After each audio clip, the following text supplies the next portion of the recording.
est venu t'installer chez moi, car tu en as marre de vivre chez toi. Tu racontes qu'il fait froid, et que t'as fui le froid. T'as acheté un terrain chez moi, t'as construit une maison chez moi, mais sache que tu n'es pas chez toi.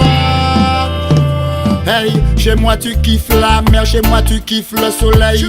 Beaucoup d'entre vous disent que c'est une merveille. Nombreux sont ceux qui ont investi de l'oseille pour y avoir un petit coin de paradis sans pareil.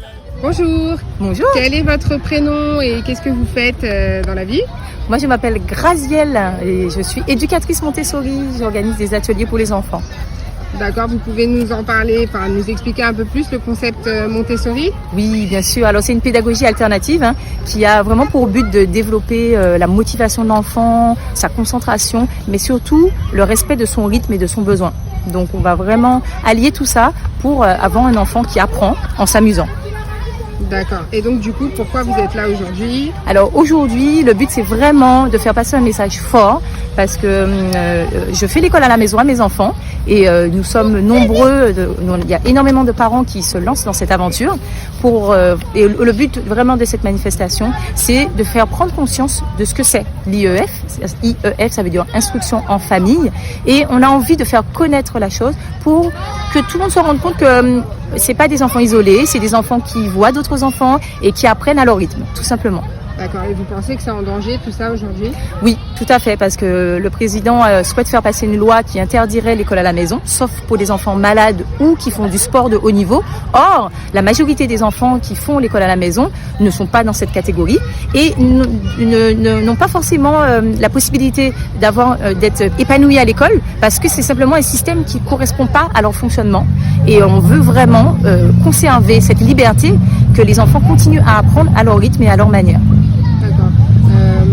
Quelles options on a aujourd'hui pour se défendre face à ce projet de loi qui est liberticide, on pourrait dire?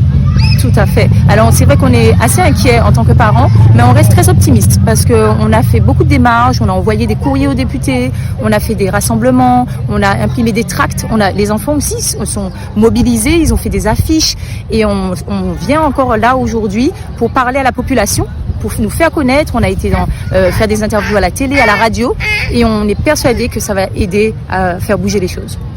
D'accord, on vous remercie et bonne fin de journée. Merci beaucoup, merci. Au revoir. Bonjour les filles, vous me donnez vos prénoms?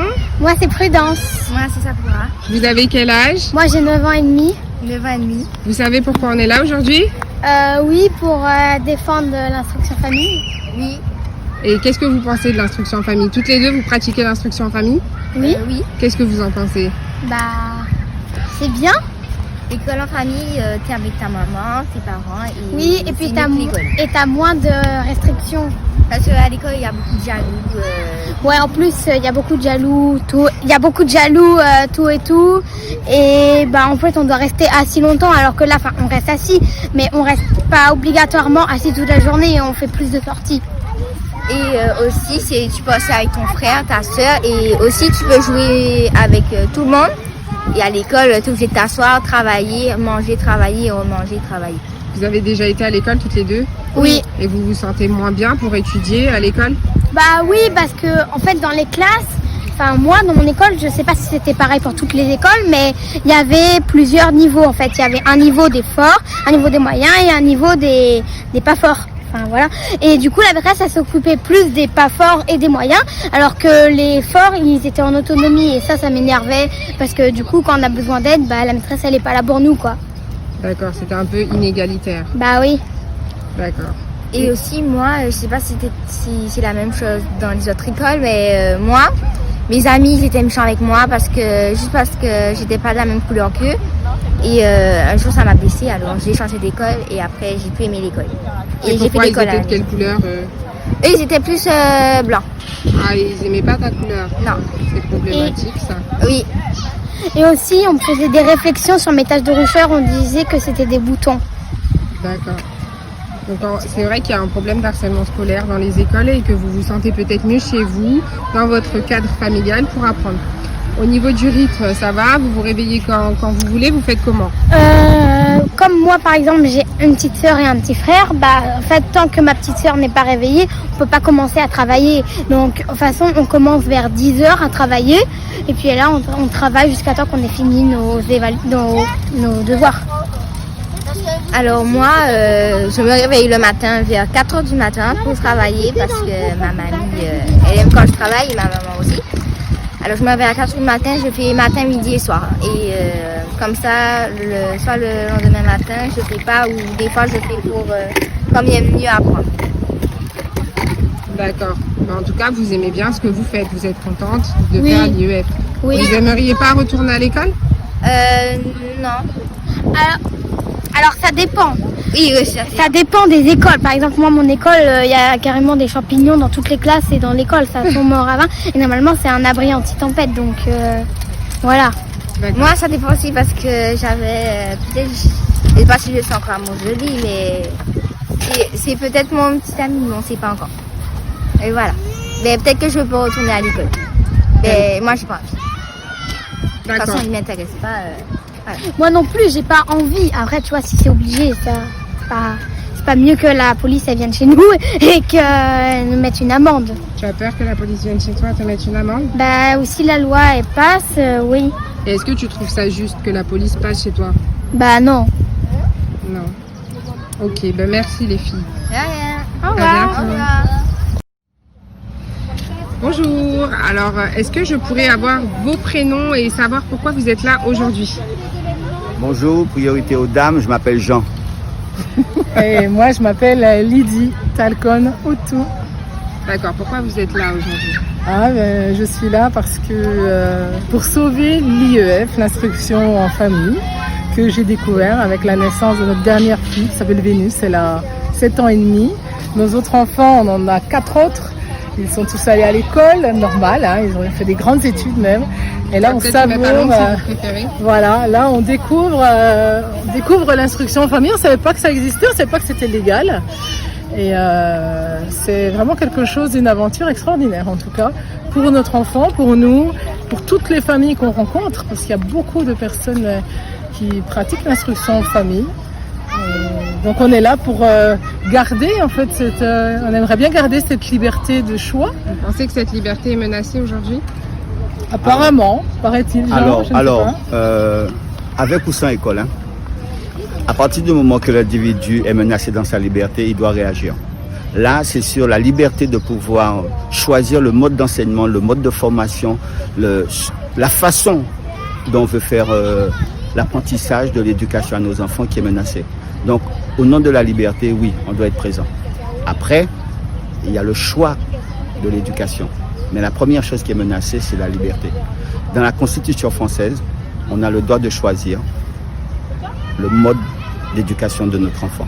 On veut supprimer ça par un article de loi qui n'a aucune validité juridique. D'accord. Et qu'est-ce que vous pouvez nous dire concernant l'IEF? Quels sont les avantages? Comment on pourrait rassurer les parents qui sont réticents par rapport à l'IEF? Alors, les parents qui sont réticents par rapport à l'IEF, ils pensent qu'un enfant qui a l'IEF n'est pas sociabilisé. On entend souvent cet argument. Ça veut dire que nos enfants vivent en vase clos. Il suffit de faire un tour d'horizon. Regardez le nombre d'enfants qui s'amusent, qui sont ensemble. Ma fille Vénus, au moins 3 ou 4 fois par semaine, rencontre d'autres enfants. Elle a une activité sociale, elle fait du judo, elle fait de la natation. Elle est parfaitement intégrée dans la société. Ça, c'est une première chose. Deuxièmement, 80% des gens qui vont à l'école sont dans l'échec scolaire. L'argument parle de lui-même. C'est vrai. C'est un modèle alternatif qu'on doit absolument préserver. C'est-à-dire le modèle qui doit être préservé, c'est celui de la liberté. C'est-à-dire celui du choix.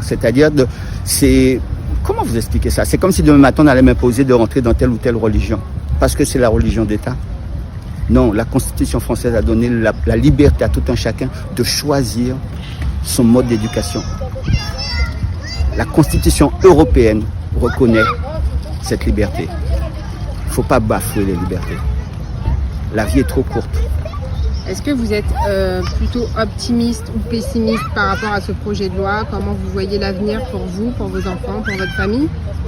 Alors, je suis complètement optimiste parce que ce projet de loi avait été fait pour contrecarrer les écoles privées, surtout les écoles d'obédience musulmane. Enfin, ça, c'est l'argument officiel. C'est l'argument officiel. Ben, il faut savoir quoi? Il y a peut-être 50 000 enfants qui sont en IEF, à scolarité à la maison. C'est une goutte d'eau par rapport au nombre de millions d'enfants qui sont dans les écoles classiques. Je ne peux pas être responsable des erreurs des autres. Si je veux élever mon enfant comme ça, c'est ma liberté. Je revendique cette liberté.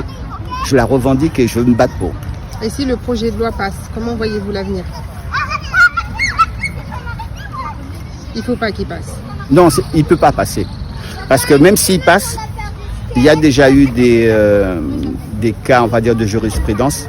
La Cour européenne interdit l'obligation d'obliger quelqu'un à faire quelque chose de son choix d'éducation. Parce que vous voyez quand même que l'État français s'autorise aujourd'hui à faire passer des lois liberticides en désaccord avec la Constitution. Est-ce que ça vous laisse penser quand même que ce projet de loi ne passera pas?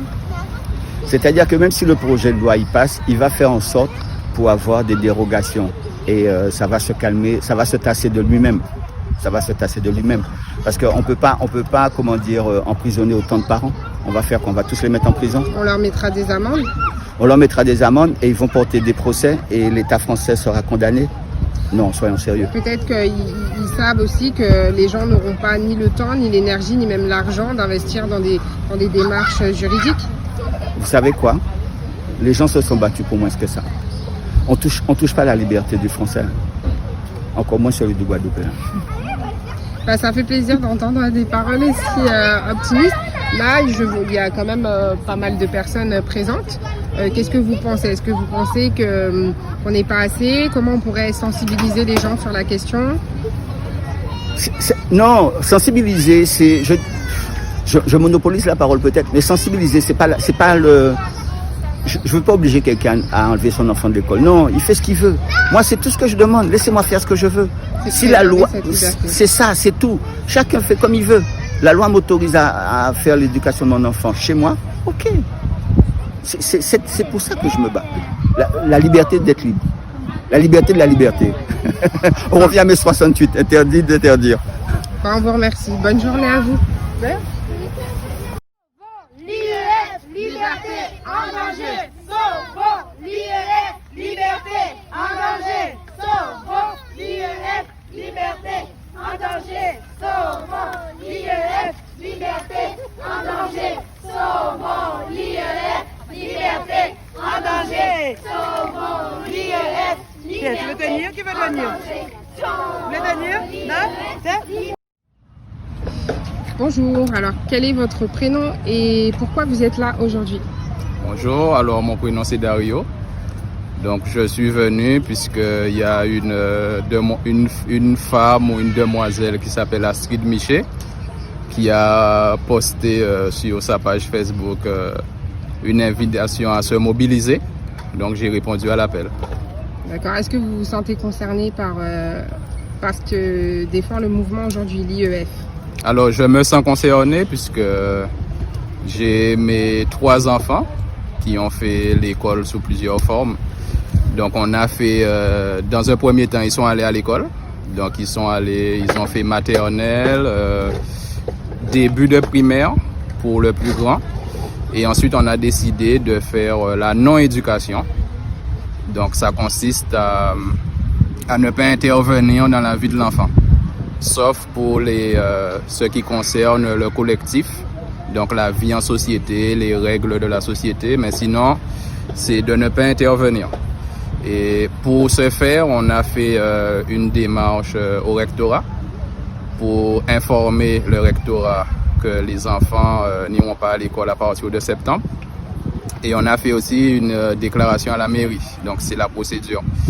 Donc ensuite, dans un autre temps, on les a inscrits dans une école Montessori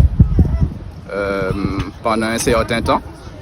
Et finalement, après 4 ans d'aventure, ils ont eux-mêmes décidé de revenir dans le système scolaire.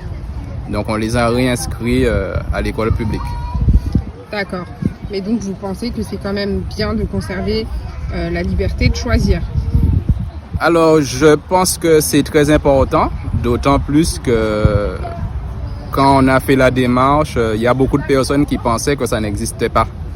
Il y a beaucoup de personnes qui pensaient que l'école publique, ou on va dire l'école privée sous contrat, que c'est obligatoire. Donc pour la plupart des gens, à partir de 3 ans, on va dire, jusqu'à 16 ans, l'école est obligatoire. Alors que, en réalité, l'école n'est pas obligatoire, c'est l'instruction qui est obligatoire. Donc, ma fierté, c'est que mes enfants le sachent, puisqu'ils auraient pu être aussi dans le système et faire tout un cursus scolaire sans savoir qu'ils ont l'alternative, ils ont le choix. Donc, puisqu'en fait, je fais en fonction de ce qu'eux, ils décident pour eux-mêmes, puisque c'est eux qui sont responsables de leur vie, je suis là juste pour les accompagner. Donc, si dans l'avenir, ils décident de sortir encore du circuit scolaire, j'aimerais avoir la possibilité de les faire sortir si c'est ce qu'ils veulent. D'accord. On voit qu'il n'y a pas beaucoup de monde à la mobilisation aujourd'hui. Qu'est-ce que vous en pensez et comment vous pensez qu'on pourrait sensibiliser les gens par rapport à cette cause-là? Alors, effectivement, c'est un peu proportionnel aussi à la quantité de personnes qui sont informées déjà. On va dire avant même la loi même, il y a très peu de gens qui savent, comme je le disais tout à l'heure, que l'école à la maison, c'est une alternative. L'école hors contrat, c'est une alternative aussi. Et enfin, il y a plusieurs modes d'instruction, puisque c'est une instruction qui est obligatoire. Donc, forcément, si dans le milieu français, je crois qu'il y a 50 000 parents qui font l'école hors du système, on va dire, conventionnel. Donc, c'est forcément, les personnes présentes, c'est proportionnel à ça. Et je dirais même que je suis surpris, puisque je trouve qu'il y a quand même du monde. C'est vrai qu'il y a du monde quand même. Ben, je vous remercie. Bonne journée. Merci. Bonjour. Bonjour. Alors, quel est votre prénom et pourquoi vous êtes là aujourd'hui? Alors, je m'appelle Adeline et je suis là pour défendre la liberté d'instruire nos enfants comme nous le souhaitons, comme c'est encore le cas aujourd'hui. D'accord. Et du coup, pourquoi être là aujourd'hui?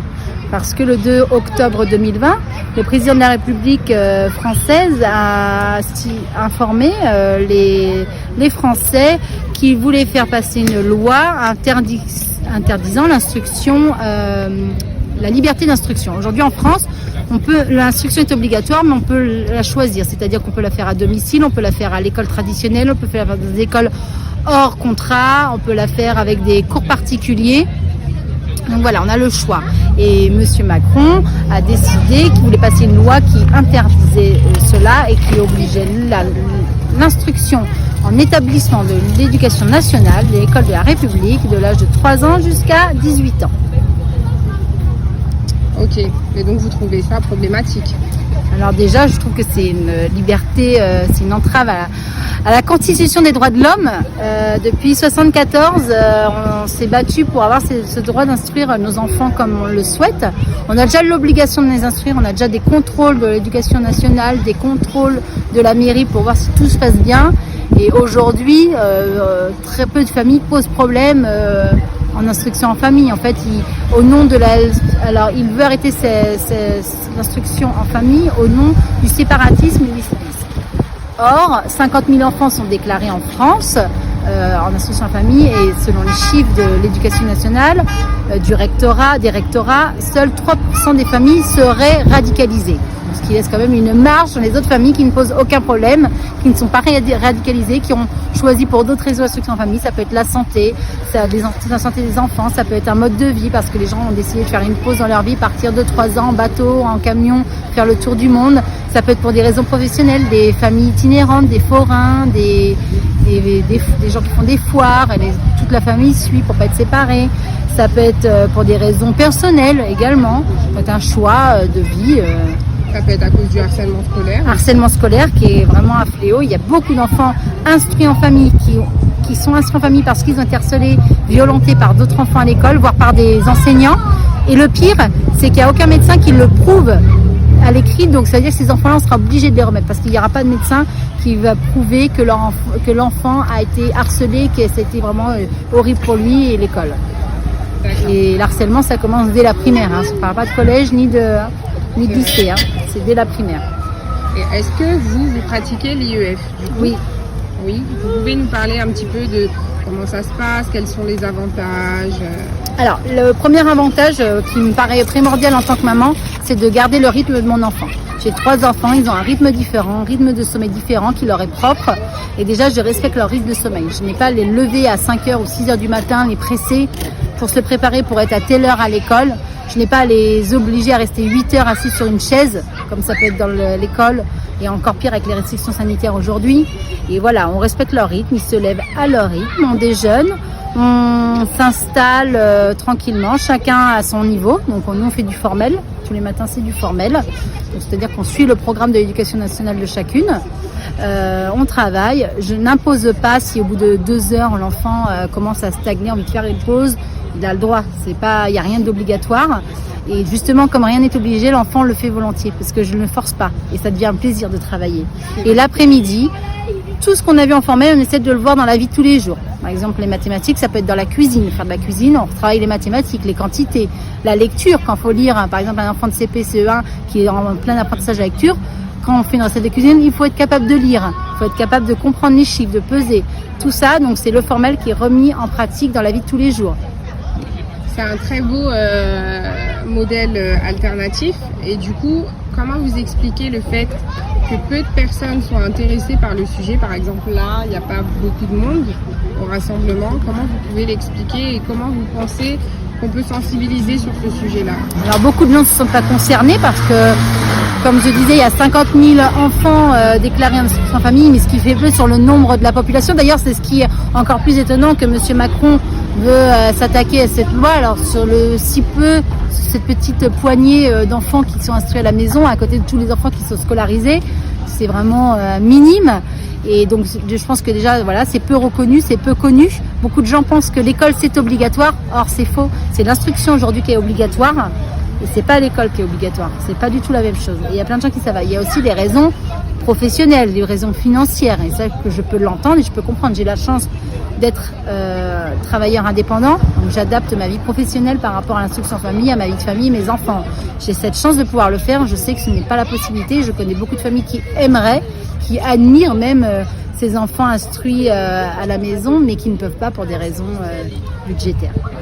D'accord. Et dernière question, qu'est-ce que vous répondrez aux gens qui pensent que les enfants ont quand même besoin de discipline et que ce mode de vie n'est pas adapté pour les enfants? Parce qu'à l'école, il y a de la discipline. À l'école, tous les gens qui sont en prison aujourd'hui, ils sortent de l'école, la plupart. Tous les gens qui ont fait des attentats islamistes, ils sortent de l'école, de la République française, la plupart. Donc non, c'est pas l'école, l'instruction en famille. Et en fait, quand on regarde, Einstein a été instruit en famille. L'année dernière, il y a un ministre qui a témoigné, il a été instruit en famille. Toute l'élite française a été instruite en famille. Il me semble que c'est Ferry. Voilà, tout à fait. Ferry est instruit en famille. Et plein d'autres. Un grand violoniste qui est réputé, alors lui, il a été instruit en famille. Et en plus, il n'a jamais fait de formel. Ses enfants, ses parents lui ont dit, tu fais ta vie, tu es né. Tu découvres. Et lui, c'était la musique. Il a fait des grandes écoles de musique et des violoncellistes hyper réputés. Donc, en gros, le meilleur moyen de se discipliner, c'est la liberté. C'est ça, la liberté. Et je rappelle aussi que c'est pas parce que les enfants ne vont pas à l'école qu'ils n'ont pas d'éducation. Je veux dire, et les maîtresses ou les maîtres à l'école, ils sont pas là pour éduquer nos enfants, ils sont là pour instruire, apprendre l'instruction. C'est nous, les parents, qui éduquons nos enfants. C'est pas la maîtresse qui doit apprendre à l'enfant à se tenir correctement, à être poli. Non, ça c'est un rôle de parent. Faut pas mélanger aussi. Hein. C'est bien de le préciser. Je vous remercie. Bonne journée. Merci à vous.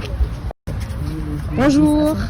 Bonjour. Alors j'aimerais savoir pourquoi vous êtes venu aujourd'hui. Pourquoi votre présence aujourd'hui pour ce rassemblement? Pour être solidaire, parce que comme je sais qu'il y a un projet ils veulent arrêter l'IEF, c'est pour être solidaire et tout, pour empêcher l'arrêt de l'IEF. c'est ça. Est-ce que vous vous sentez concerné par cette cause? Oui, je me sens concernée parce que j'aime pas le système scolaire qui fait, c'est-à-dire les obligations, ils obligent les enfants et surtout il y a beaucoup trop de, comment on appelle ça, de formel, beaucoup trop de formel, beaucoup trop de choses à apprendre et les enfants ils découvrent pas, on appelle ça, le milieu où ils vivent quoi, tout ce qui les entoure. Ils apprennent pas tout ce qu'il y a parce qu'il y a beaucoup de choses en Guadeloupe, il y a énormément de choses à connaître. Et à l'école, ils font pas sortir les enfants. C'est pas, le système n'est pas trop bon, le système scolaire. J'aime pas trop.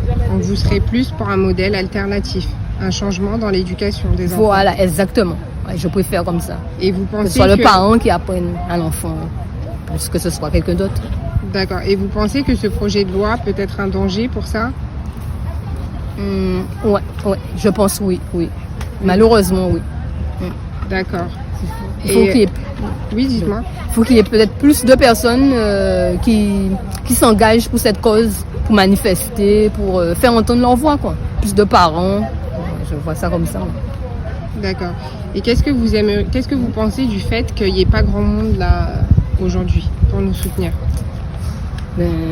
Pour moi, je sais pas. Je me dis que peut-être que chacun ont leurs affaires à faire, ou peut-être, je me dis peut-être qu'ils sont pas vraiment intéressés par cette cause, même si peut-être qu'ils sont en IEF, ils sont pas soit solidaires ou actifs. Voilà, actifs pour la cause IEF. Je pense, moi, je vois ça comme ça. Et comment vous pensez qu'on peut les sensibiliser ces gens-là? Proposer plus de manifestations, essayer aussi de faire passer sous les ondes le message, c'est-à-dire sur les différentes chaînes de télévision de Guadeloupe, à la radio aussi, de parler de l'IEF, voilà, de parler plus de l'IEF. Moi, je vois ça comme ça, peut-être comme ça, sur les médias sociaux, télé, radio, d'en parler un peu plus, parce qu'ils n'ont peut-être pas encore compris c'est quoi l'IEF. Parce qu'il y a des gens qui ont des préjugés, voilà, je pense. Oui, parce qu'on rappelle que l'IEF, c'est une manière d'instruire les enfants à la maison, à leur rythme, tout en respectant, c'est bien, moi je trouve même, tout en respectant les programmes. Exactement, mais eux peut-être qu'ils voient pas ça comme ça. Des choses supplémentaires. Voilà, mais les gens voient pas ça comme ça. Ils imaginent qu'avec l'IEF, l'enfant peut être en échec, mais non, pas du tout, parce que si le parent quand même, voilà quoi. Bonsoir. Si le parent fait différentes sorties, ils savent répondre aussi à leurs enfants aux différentes questions que les enfants se posent, aux différents âges. Et aussi il y a le support, il y a Internet qui aide aussi.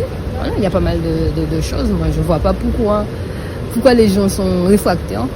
Ouais, bon, il faut aller au rythme de l'enfant. Moi-même j'ai compris ça. Voilà, moi j'ai compris ça. Il faut aller au rythme de l'enfant. C'est pas si difficile, je pense pas. C'est pas difficile. Voilà. Et vous êtes venu accompagner, c'est ça? Exactement, je suis venue accompagner. Vous pouvez nous en dire plus? Voilà, je suis venue accompagner en fait une amie que son enfant est en IEF. Et comme moi-même, je suis intéressée aussi pour mettre mes enfants dans quelques temps, j'envisage, parce que de part que le système scolaire, c'est-à-dire, c'est pas pareil, c'est vrai, il y a plus de jugement. C'est-à-dire avec les enfants, du point de vue, ils sont plus dans, comment dire, pas la comparaison, mais je cherche le terme. La compétition, la compétitivité, la concurrence. Voilà, exactement, se moquer de la différence. Ils n'acceptent pas la différence, c'est ça. Ils veulent, j'ai l'impression, certains enfants, quand ils voient qu'un enfant n'est pas comme eux, c'est-à-dire peut-être dans la façon de s'habiller, dans la façon d'être, ils aiment juger, voilà, c'est le jugement. Ils ne sont pas tous comme ça, mais c'est le jugement. Et des fois, l'enfant empathie, c'est-à-dire il a un manque de confiance en lui. Parce que moi-même, j'y étais à l'école, j'ai vécu ça, je connais. Quand on est scolarisé, des fois, on a un manque de confiance, on est jugé, voilà, et c'est triste. Et du coup, c'est vrai qu'il serait intéressant peut-être. Le personnel scolaire ne fait pas assez de choses. Tandis que quand l'enfant est avec toi, tu peux gérer plus. Des fois, il y a des groupes de mamans qui se forment, des mamans avec leurs enfants. On se fait des amis. Moi, je vois que c'est mieux comme ça. Il y a plus de sorties. On voit plus la nature. C'est mieux. Moi, je vois que c'est mieux. Moi, ça, c'est mon point de vue. Moi, je trouve que c'est mieux. On vous remercie de nous avoir donné votre point de vue. Voilà. Bonne journée. À Bonne journée. À bientôt. Liberté, en danger, sauvons l'IEF.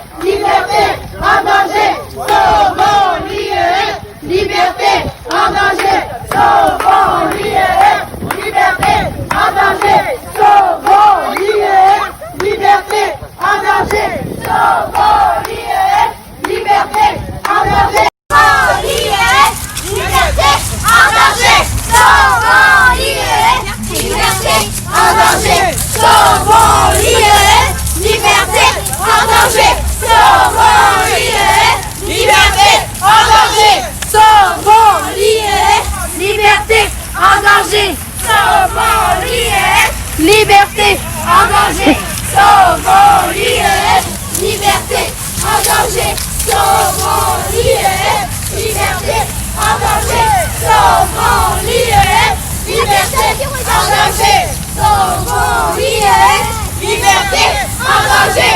Sauvons l'IEF, liberté en danger. Sauvons l'IEF, liberté en danger. Sauvons l'IEF, liberté en danger. Sauvons l'IEF, liberté en danger. Sauvons l'IEF, liberté en danger. Sauvons l'IEF, liberté en danger. Sauvons l'IEF, liberté en danger. Sauvons l'IEF, liberté en danger. Sauvons l'IEF, liberté en danger. Sauvons l'IEF, liberté en danger. Sauvons l'IEF, liberté en danger. Sauvons l'IEF, liberté en danger.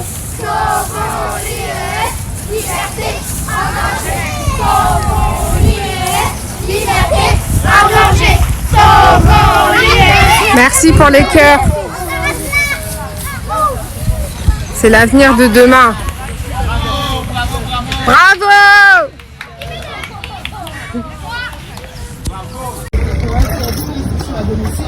Donc prendre l'école obligatoire. Donc tout le monde est obligé à aller à l'école à partir de 3 ans.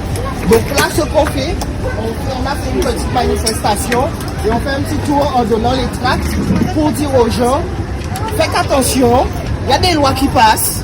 Il y a la loi sur la sécurité globale. Eh bien, la loi sur l'IEF, eh bien, ça crée un petit monde azote qui a 30 à dans l'école, ils ont arrivé à 45. Tu vois?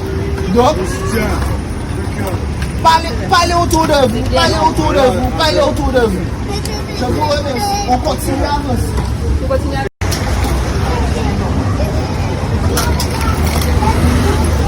Regarde. Il y a un groupe de gens là. Pas donner ton papier au groupe de gens là. Non, c'est bon. Non, c'est pas la même chose. C'est pas la même chose. Donne ton papier. Donne ton papier. Merci.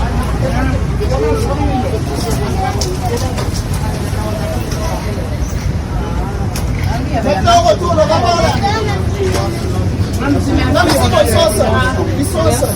On retourne, on va là-bas. Je vous explique vite fait. C'est l'IEF, l'éducation en famille à l'école. On se bat pour que la loi contre l'IEF ne passe pas. En ce moment, vous avez remarqué qu'il y a plein de lois qui passent. Et là, actuellement, nous, notre but, c'est pour nos enfants qu'ils puissent continuer à faire l'école à la maison. Parce que l'instruction est obligatoire, pas l'école. Et là, on a besoin de rendre l'école obligatoire à partir de 3 ans. Déjà que maintenant, nos écoles sont surchargées. Et en plus, avec le coronavirus, il y a tout X, Y, Z. On est environ, en Guadeloupe, plus de 700 familles à faire IEF. 700 familles, je vous dis famille. Dans une famille, ça peut varier entre 1 et 5 enfants, voire plus. Donc imaginez tous ces enfants qui ne sont pas à l'école, l'année prochaine, on va devoir les remettre à l'école. Donc déjà dans une classe où ils sont à 31, 32, l'année prochaine, ils vont être à 45. Et nous, já savons pas ni professeur encore, ils ont supprimé professeur. Très peu de moyens dans les écoles. Faisons attention, ouvrons l'œil et on sait que chaque monde y combat, mais un petit coup de main, faire circuler le mot et dire aux gens d'ouvrir leurs yeux parce qu'il n'y a pas que l'IEF, il y a d'autres lois qui sont en train de passer et il y a qu'à couper pied en nous. Ouvrez, panique là, il y a besoin d'ouvrir l'école. Sainte-Rose, ni l'école à Sainte-Rose qui ferme tous les 2 jours. Il faut ouvrir 2 jours par semaine pour l'école. Non, c'est pas normal. Les pieds dans l'eau en buvant de l'eau de coco. Vis comme tu veux mais n'oublie pas les locaux. Respecte nos coutumes, chez moi on se lève tôt. Dès que le coq chante cocorico. Tu peux faire comme chez toi, mais n'oublie pas que t'es chez moi. T'as le bon esprit, on t'accueille avec joie. Mais n'essaie surtout pas d'imposer ta loi. Hey, tu peux faire comme chez toi, mais n'oublie pas que t'es chez moi. Si tu penses vivre ici comme tu